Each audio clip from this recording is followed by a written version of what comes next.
What's up, guys? Welcome to this week's version of the Pro Football Power Hour. I am Vinny Bonsignor. I cover the Raiders for the Las Vegas Review-Journal. I also have a radio show on Raider Nation Radio in the Huddle, 4 to 6 p.m., Monday through Friday, AM 920 here in Las Vegas. And of course, this is my good friend Les Kekahuna from Embajador Tequila, among many other things.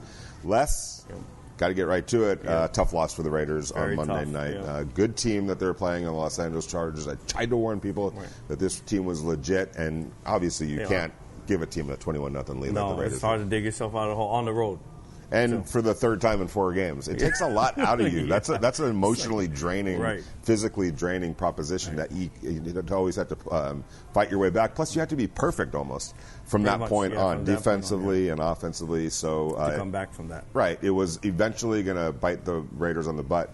It did on Monday night against the Chargers. Can't get off to another slow start this week against the Chicago Bears. One thing that, and Les and I were talking about this earlier, one thing I think has contributed to the slow starts, the inability to run the ball consistently, and also just some of the problems that they've been having on the offensive line protecting Derek Carr, and I think that's contributed to their slow starts. Oh, yeah. So Vinny, being that you're always around the team, he knows all first-hand information. What's going on with the offensive line, like the injuries and whatnot? Yeah, obviously, this wasn't the plan for the Raiders coming into the season. Real quickly, obviously they made changes. They had to trade Rodney Hudson, trade Gabe Jackson. Trent Brown got traded as well, but that wasn't a huge loss. He never played. But the Rodney Hudson trade at center, Gabe Jackson at guard, those were significant losses for the Raiders. It wasn't like the Raiders woke up one morning in March and said, hey, we'll be a better team without those 2 players. Remember, the salary cap went down for the first time ever to $180 million from about 197. But in reality, 197 to 180. Yeah, it's a big drop. But it's even worse when you consider every year it usually goes up. So typically it would have gone up from 197 to $215 million. So there's almost. Why is it that it goes up? What is well, every year the salary cap each year is predicated on the revenue that's generated the year before. Okay. So the 2021 salary cap. There was no fans, right? So Exactly. It would have gone down lower, but the players have borrowed against their future earnings in order to make sure that it didn't go down. It could have gone down to $160 million, somewhere along that line. Yeah. But when you think of it along the terms of going down from 197 or so to 180, yes, that's $17 million. But then add in the $15 or so million that they were expecting. It's like a $30 million drop, close to 40 really. So they had to get down to the $180 million. That was the bare minimum at that point.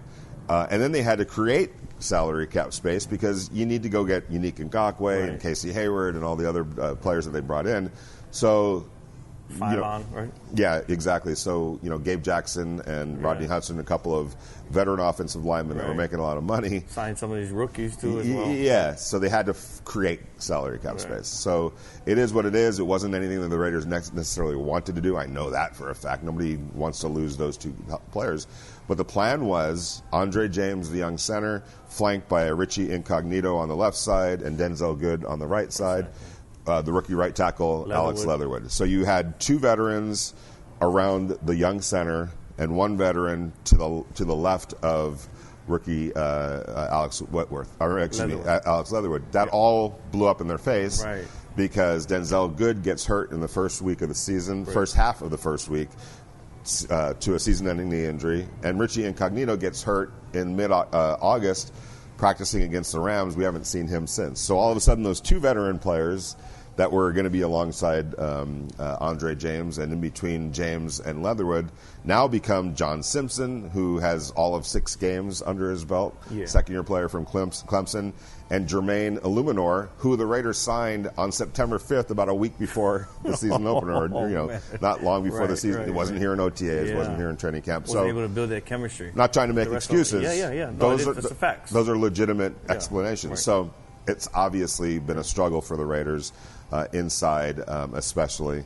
And so what it looks like they may be doing. What are some of the adjustments they're going to make? It looks like a couple weeks of this. They're at least thinking about moving Alex Leatherwood from right tackle to right guard. Move him into right guard. Where a lot of people actually coming into the draft felt he was better as a guard prospect. Really? Yeah. Wow. And then Brandon Parker, he's been somewhat of a disappointment. He was a third-round pick in 2018 out of North Carolina A&T. For a few years then, yeah. So he knows the system. Right. And so what the thinking might be is that Brandon Parker gives the Raiders pretty much what Alex Leatherwood has been giving them so far, right. Maybe even some sort of an improvement, while Alex Leatherwood is an improvement over the guard. Right.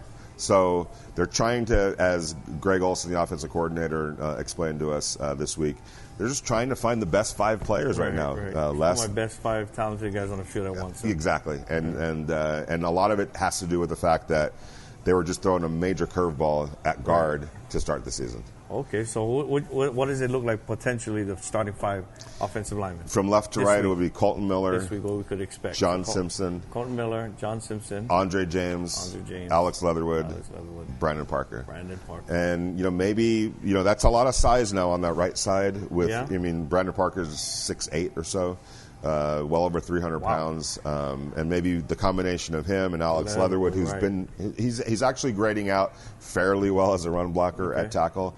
Maybe that translates even better inside, where he's working in kind of a closer confines, and maybe that helps spring what Les thinks is a critical need for the Raiders, and that's to run the ball. Yep, you got to run the ball, and a lot of people think that it's Derek Carr is this and that. It's tough, man. When you have a defense who doesn't respect any run game, they're going to go after him. Right, and as the Chargers coach, I thought explained perfectly this week about the run game. It doesn't necessarily. The statistics show that you don't need a good run game to have a good play action, game in the pass. It just doesn't hold true. However, what you do need the run game for is there's a physical aspect to running the ball that makes the other team have to respect that physicality. Oh, yeah. And it also takes a little bit out of a defense having to deal with a strong, punishing run game. Yeah. And so when you can create and establish a physical dominance by being able to run the ball, it just has all sorts of benefits. It may not help with the pass game necessarily, but it's balance is gonna. It will, because now you get all those guys creeping up, and then their eyes are there. Oh no, what is going on behind me? Right, and if you can neutralize a linebacker, he may not necessarily. You can freeze him a little while. Yes, exactly. Yep. It may not bite it on the play action. He has to respect it. He has to respect it, and you know this. Behind him, his windows behind him are wide open. The NFL is a game of inches and not even seconds. It's quicker than seconds, and just buying that one little. You look at we're talking about the Raiders, but you look at teams like Cleveland, they're running the ball, and that's it's causing problems. Yeah. Tennessee, there's no secret what they're going to do, and they can keep winning, right? Imagine if Baker Mayfield was playing better with that run game. Right, with that run game. So that goes to our point. The Chicago Bears can run the heck out of the ball, but that's not necessarily helping Baker become a better quarterback. He's still a little struggling, iffy. So we'll see where all that's headed. So tell us about the defense. I don't know. You was at the game. You watched everything. You see their tape. It seemed like they was having problems, right? Early on they personnel or injuries or. Early on they were. The Chargers. Where are they hurt at? In terms of injuries? Yeah, in terms of injuries, where secondary. They lost Trayvon Mullen, one of their cornerbacks. They lost his backup, Damon Arnett. How long does it look like he might be out? Both of them. We haven't gotten word, but I have a feeling it's not going to be soon. Really? Let's put it that way. So we'll might see. Be on the IR. Could be, and that would be something that keep an eye on that in the next day or two. That could be coming. Okay. I would imagine something's going to happen in that regard. What did they get hurt? Do you know what? Leg injuries, foot injuries. Yes, foot and leg. Okay. Yeah, and so that was a huge loss in the game. Right. You lose your starting cornerback, and then his backup, Damon Arnett. Right. He gets hurt. Yeah, and then he gets hurt. The good news is Amik Robertson comes in, number 21. He played big, right? Yeah, and considering who he faced, right? Mike Williams was a big receiver. He played him well, and go back and watch his tape at Louisiana Tech. His only issue is that he's on the short side. He's like, was he the one that would do that backflip and catch the ball? Was that the one he posted all his stuff? I don't remember that. Yeah, he's like possibly. an unreal athlete. He is. And he was a tenacious perimeter cornerback in college. But the NFL pictured him as a slot guy. Yeah, slot back. and maybe he still will. But that's a tough transition. It's a lot tougher than, you look a certain way, you can play the slot. You got to run fit. You got to be tough. Yep. You got to see things. There's guards coming after. How big is he about? 5'8". 5'8". About how heavy? 170 or so. 180. Really? He's put together pretty well. Yeah. Wow. He but plays the thing big, is, though. He plays like he's 6'1". He looks so much more comfortable on the outside. Really? And so he kind of showed that.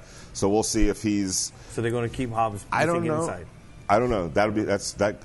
From what we heard this week, they're still trying some things out on the secondary. Right. I guess I wouldn't be shocked if Nate Hobbs moves outside to replace Trayvon Moore. A little taller, right? That's like 6'1", and maybe Keyshawn Nixon, who just came back off IR, moves into the slot. That's going to be in flux, but no doubt they're banged up in the secondary. Oh, okay. You know what's playing really well is Trayvon Moore. I think so. He played. Yeah. I thought he's played his best 2 games the last 2 weeks. Yeah, his last couple of games. Came up with some really big, make some big tackles. Big tackles. He's not really giving up a lot of explosive plays like how we was doing. Came up with a good tip. I don't know if you remember that play where it was like in a zone and he batted the ball off. Right, and right behind him was a wide open. Yeah. Yes. Tight end. I think exactly. It was. Yeah, it was a wide open. Yeah, and so that's what you need from that position. He has a lot of range. He's like what, 6'2"? He's about 6'2". Yeah. Ooh, and what Gus Bradley, the defensive coordinator, Raiders defensive coordinator, really focused on this week when we talked to him about Trayvon. I'd asked him about his progress. Was some of those tracking down on the run fits and taking proper angles. Right. It's so hard moving into this world, the NFL world, where the speed is much faster, obviously, than college, and taking the right angle is the key at that position. Right. They call him an eraser. He's the last line of defense, literally, on some of those run plays. That if it gets past the first 2 levels, well, Trayvon, it's on you now to go track it down. And he had some issues with that early in the season, but he really seems to be improving. And that's what you want in young players, is to get better progressively. Yeah. Slowly. You don't want to peak too early, right? You want to get better right before the playoffs, a few games before it. I think that's funny that you should mention that, because it seems like Nate Hobbs got it from the get-go. From the get-go, man. They speak so highly of that guy from training camp, right? And before that, actually. Yeah. And you know what? I was reading some things about him and listening to some of his old coaches from college talk about him. Yeah. They talk highly of that Lovie guy. Smith. Yeah, was Lovie his coach. Smith. Yeah, he's a great defensive coordinator, head coach. A lot of respect to Lovie, because when Nate was coming out of high school, he went to high school in Louisville, and I guess the school that he went to wasn't really known all that much for football. Yeah. He only had one offer. I want to say it was like either Western Kentucky or Bowling Green, one of the lower level schools. Right. So he had, all right, I guess this is where I'm going. No disrespect to either of those schools, but everyone wants to play at the highest level. At the very last minute of that recruiting cycle, Lovie Smith comes in with an offer and swings him to Illinois. Right. So obviously Lovie, he knows what he's looking for too. He's seen it before, man. He's coached at the highest level, and he's coached some of the best ever. Yeah, and I think we're seeing that in how polished Nate is in terms of a lot of different things, not just the physical aspect, but the mental aspect, and just a playmaker back there. He is. Lovie Smith, I believe he's the very first African-American head coach to make it to the Super Bowl. Yes. Yep. Yeah. Because he did win his game right before Tony Dungy won his game. Exactly. And they played each other in the Super Bowl. Did the Colts, Tony Dungy? Yeah, okay. Yeah, so they played the afternoon game. Right. I remember, I watched the game. Yes, and the Bears won earlier in the morning, earlier in the day. Right. And then the next, the Colts won their game. So definitely. Really, Lovie Smith was first. Yeah, there you go. And now he's the defensive coordinator in Houston. Yeah, and that's huge. That's huge. So, what do you expect on Sunday? This game? The game's coming up. I mean, for the Bears and the Raiders. For the Bears and the Raiders, I think it's going to be. I think Justin Fields is going to play pretty good. Right. But he's a rookie on the road, starting, so there's a lot of pressure on him. I think he's probably going to make some mistakes, some critical mistakes, and we'll see if the Raiders can capitalize on that defensively. But he's an athlete, and he's still going to make plays too. So I could see him maybe running for 1 or 2, throwing for 1 or 2, and throwing 2 interceptions. Now, the Bears, something like that. Khalil Mack has not practiced this week. Oh, okay. And Hicks has not practiced this week. So that's a big part of a defense that has the most sacks in the NFL. Yeah. And I'm sure if they do play, which I would I mean, I can't see Khalil not playing against his old team. His old team. He want to do something to him, right? Right. So for what they did to him, maybe. And I think that's going to be the key for the Raiders' offense. Is actually what Khalil did to the Raiders, but that's true. It just seems like he didn't want to, right. for whatever reason, and it is what it is as a business. Yeah. But again, the Bears have the most sacks in the NFL. That's going to be a challenge for the Raiders' offensive line. Especially because their offensive line is their problem right now. It is what it is, and their weakness. But, man, you know what I wanted to talk about? Yes. Was Hunter Renfrow, man. How's that guy, right? Maybe they should put him at defensive back. He's already, I think he already told Gus. If they're thin there, he told Gus Bradley, hey, if you need me, I'm there. Man, I would imagine he put on him, man. I would imagine that was a great play. The instincts that he had. First of all, I don't know if you know the backstory, but they only had 10 players on the field. I was wondering because why was that guy wide open? Because they had 10 players. And Gus Bradley, when we talked to him this week, was like, hey, that's on us. We didn't have the right personnel group. Like, that's the worst. And here's Hunter Renfrow glancing, looking, and he realizes that dude is wide open. So he's got his eye on the punter and his eye over here. Yeah, at that point, that was meaningless. Let them wherever it goes, it goes. Wherever it's down, but I got to make sure this guy. But he has to keep an eye on the punter to see what he's doing, and then he's like, and then he just makes a beeline. The closing on it, the tackle. Yeah, he closed they're so quick, and he textbook, man. It was textbook. Helmet on the ball. I mean, perfect, man. I could say tackle. That the Raiders players, he's a beast, coaching staff, and you've been in films. Yeah. How many times do you think that was rewound and rewound and rewound? Guys, look at this. It just he's a football player. That kind of play, it could have really gotten out of hand for the Raiders. I mean, it was a first down. It was going to be a first down, and it would have been, and it was a long one too. I think they were like 4th and 15 or so, like some longer maybe. Right. And he made that play. Exactly. Oh, what a play. And it wasn't just the tackle. He knocks the ball loose. Yeah, he nailed him. Yeah. So, had that guy have caught it and he just tackled him, they would have been down there. Even though it was short. It was a first down, I think. It would have been a first down. Yeah, it was right at the sticks. Right there, first down. But he knocked them down. Now they get the ball way back there. You know what I mean? Exactly. It was you usually, and not to say that we were cheering in the press box, but I think a lot of whoa in the press box. You don't normally see that where we are. But not from a return guy. Normally a return guy is like, okay. He was like, man, he's watching. You can tell he pays attention to everything in front of him. It just I'm going to bring up Nate Hobbs, and I think they were both drafted in the same round, the 5th round. Okay. In 2 different drafts, obviously. Right. Yeah. But it just shows you because Nate Hobbs earlier in the preseason made a play where he and you know who else made a great play like that was Casey Hayward, and on that safety he broke something off. And had the quarterback realized it could have made him pay for it, but he knew instinctually. I got to go make this play, and that's where I need to be.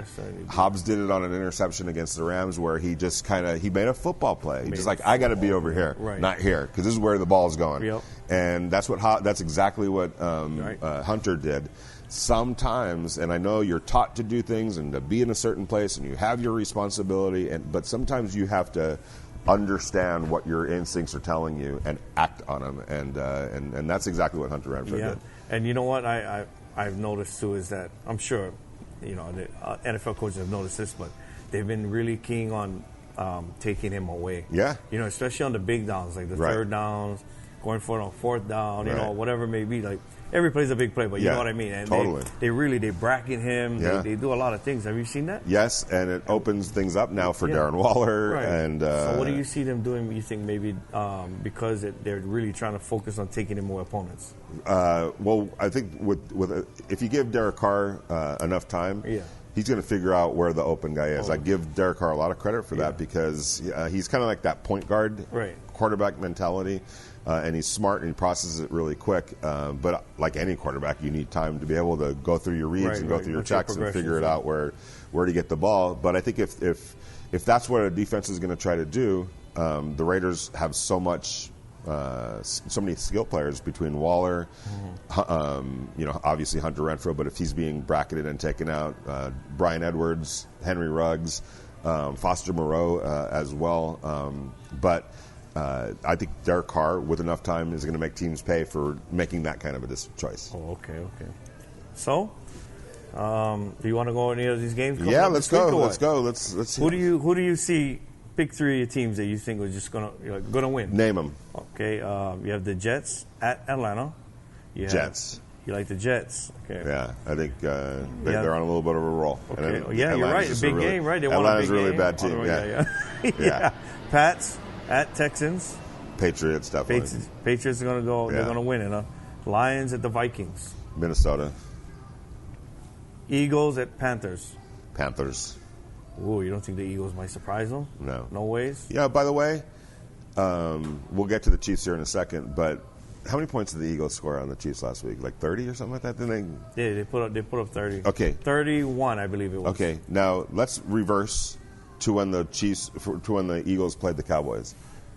Oh yeah, I think 14 or something they scored. Yeah, it was like. Are you not worried if you're Kansas City that a team that showed nothing against the Chiefs and even the week before that, I believe, like the 49ers, I don't think they put up very much points then. Yeah, so the Chiefs, man. Right here. Yeah, go ahead. Sorry. Yeah, the Eagles coming in to score 31 points. I know that the Chiefs won that handily, but still, 31 points to the Eagles. That's not very good. Like so, right here it says right here, the Eagles put up 30 on the Chiefs. How many do you got there? Is that their weekly schedule right there? Yes, sir. So what did they score against the Cowboys was 14? And they check this one out. Even against the Niners scored 11. I know, that's what I'm saying. Like if I'm a Chiefs fan, I'm a little worried right now. What is this? Yeah. They had a good game against the Falcons, but everyone has a good game against the Falcons. Right. They should have a pretty good one. Yeah. So they're not known to score a lot of points. No, not yet. So the Saints versus Washington. Who you like at Washington? I'm gonna go with Saints bouncing back in that game. Really? Yeah. I like Washington. Okay. I think Washington. They got a good defense. They're at home. Yeah. Maybe it might be wet, raining. Chase Young hasn't had a sack all year. That's why he's gonna have 4 this week. We'll see. Yeah. All right. Believe me, he's hearing that in the locker room. Everybody's sure. like, oh, you know what? I'm sure. Titans at the Jags. Tennessee. Yeah. You like Tennessee? And I got to see where the Jags are with all the Urban Meyer nonsense. But I'm going to go with the Jags. Okay. All right. Go with the Jags. They're going to win one for Urban. Upset of the week. Going with the Jags. There you go. Because you know what? They're like the Jets. Sooner or later, they got to win one, right? They should beat the Bengals. They had the Bengals. If they score that touchdown on fourth down at the goal line, that might have been a different outcome for them. Okay, so the Dolphins at Tampa Bay. Tampa Bay. That's a money line pick right there. Okay. I think. I'm sure the odds are going to be really high, but that's a money line pick. Green Bay at the Bengals. You like Burrow, man. You said Burrow's your favorite quarterback. Not my favorite. I'm just kidding. I'm kidding. Green Bay. Green Bay. Although I'm liking the Bengals. I'm liking where they are. Yeah, the Bengals could surprise them. They could surprise them. The next pick is Denver at Steelers. I'm going to go with Pittsburgh in this game. Yes, I do too. I like Pittsburgh. Pittsburgh, they do for one, right? Big Ben is hearing it. Their whole team is hearing it about how they need to get it together. The Bears at Las Vegas. I'm just going to predict a good game for the Bears against the Raiders. But I'm going to ask you, what do you think? I think the Raiders will win. Okay. And I think it won't be I don't think it'll be like a blowout or easy win. I think it'll come down to a few plays here and there. I could see it being like 27-24. All right. Like something close like that, Yep, absolutely. Close like that. And we will be here next week. By the way, thank you to the Rockstar Bar and Grill for being great hosts. Yes. Truly appreciate it. Thanks to Embajador Tequila, obviously. Tat. Oh, there you go. Talk about Tat. Absolutely. Tat is great. Yep. And they also have a pretty good rum over here at Rockstar Bar. Demon Rum? Demon Rum. All right. They do. Demon Rum. Shout out to Demon Rum. Absolutely. Yep. But seriously, thanks to the Rockstar Bar and Grill. Don't forget to listen. Well, you can read all my stuff over at Vegas Nation on the app or go to vegasnation.com. Definitely want to subscribe to our show here. So hit the subscribe button. Listen to Raider Nation Radio in the huddle 4 to 6 p.m. Locally, Pacific Coast time.